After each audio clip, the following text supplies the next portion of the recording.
সবার ঘরে ঘরে ভাই আছে, আমার ঘরে ভাই নেই।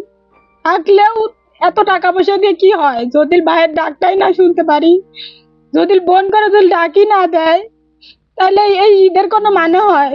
একসাথে থাকতাম, যদি থাকতো একসাথে থাকতাম, একসাথে নামাজ পড়ে একসাথে খাওয়া দাওয়া করতাম।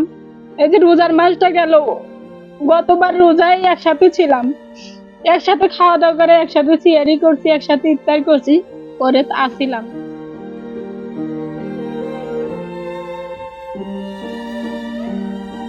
পরিবারের লোক আমরা দুই বোন আর আমার মা, এ বাদে আমাদের আর কেউ নেই। আর আমার দাদি আছে।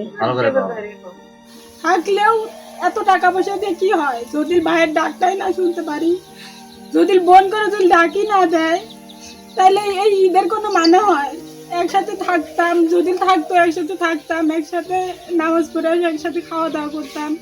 এই যে রোজার মাসটা গেল, গতবার রোজায় একসাথে ছিলাম, একসাথে খাওয়া দাওয়া করে একসাথে সিয়ারি করছি, একসাথে ইফতার করছি, পরে আসিলাম।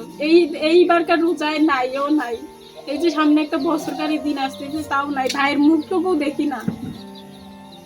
এখন হলো মানে ঈদের কথা আর কি, ঈদের তো আনন্দই নাই আমাদের কাছে। এখন হলো কথা যে এখন বর্তমান হলো আমার মা, আমরা দুই বোন আছি। এখন আমি একটা নির্দিষ্ট একটা মানে ঠিকানা চাই যে আমার মা যেন দেখে। এখন আমি মানে সরকারের কাছে এই আবেদনও করি যেন মানে একটা কোনো একটা চাকরি বা একটা কিছু যেন দেয় আমাকে।